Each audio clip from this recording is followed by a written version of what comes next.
On the very day the Mishkan is completed, tragedy strikes. It was a day which the Jews certainly looked forward to with so much anticipation.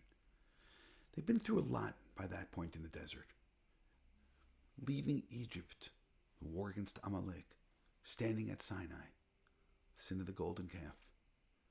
But now God commanded them to build something, to build a Mishkan. And deep down, everyone wanted to believe that the sin, the mistake can be erased. Now we can start again. Clean slate, fresh page, sins forgotten. And then something happens. After the initial consecration, and a fire comes down from heaven and accepts the burnt offering which the Jews offer, two sons of Aaron, Nadav and Avihu, together they take incense which they were not commanded to do, and they offer it in front of God. And it says again the fire comes down, but this time consumes them, which means the parallel is frightening.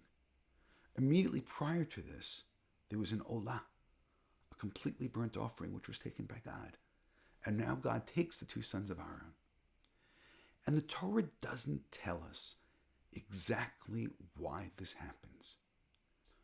And the silence of the Torah has caused commentaries to give every single explanation imaginable, and perhaps some that we wouldn't even have imagined. Which means we like to have a correlation in our minds between punishment and sin. And therefore, if they were punished, they must have sinned. Now, I think there's reason to question that correlation. The Talmud tells us about a conversation between Rabbi Akiva and one of the Roman dignitaries. This dignitary hurled an incredible accusation against the Jewish people. He said, because you're such a charitable people, you give charity, you help the poor, you help the weak, God is going to judge you for that. Now that's remarkable. Coming from a society perhaps that looks as free people versus slaves, and therefore for the free to help the poor was seen as unacceptable. But to attack the Jews for this, for helping the destitute, is remarkable. And the Roman dignitary says, I'm going to give you a comparison to what this could be compared, a mashal. He says it's like a king who takes one of his servants and throws him into the prison. What if one of the other servants broke in and took care of the person in the prison? Wouldn't the king be upset? Rabbi Akiva responded and said, I'll give you a different explanation, or mashal, parable. What if a king had a son that he was upset with, and he put him in a prison, and one of his other sons felt the sense of brotherhood? Wouldn't the king, their father, be happy because one brother is taking care of the other?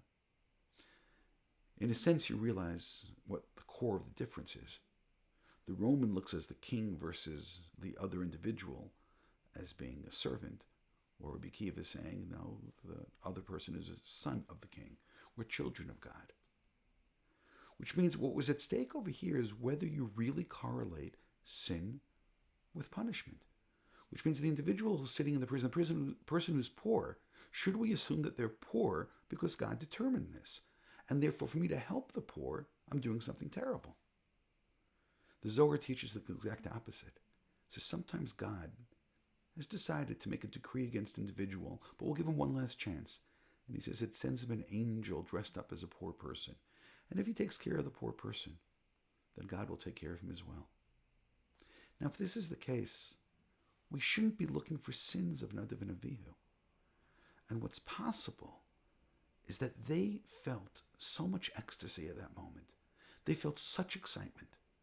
They felt as if they wanted just to go and to offer whatever they could for God, and got carried away at the moment. Now, there's a price to be paid for having a Mishkan. The Mishkan is very detailed in terms of laws. It's wonderful when people feel carried away by religious feelings, but we have to be very careful that these feelings don't lead us to do things that God didn't ask for, or lead us to places to do things which are contrary to what God has instructed. Part of the consecration of the Mishkan was this exact blessing. You have the greatest gift, a building, which will represent God's presence within our midst. But when God is in our midst, we need to be even more careful. We need to show extra care. We need to follow laws exactly and not just do whatever the Spirit moves us to do. True service of God should have passion, but we should passionately do that which God instructed us to do, not do what we feel like doing. It's a difficult balance. We need more passion in our lives. We need more passion in our service of God. We need to serve God with ecstasy. But we need to serve God in what God asked us to do.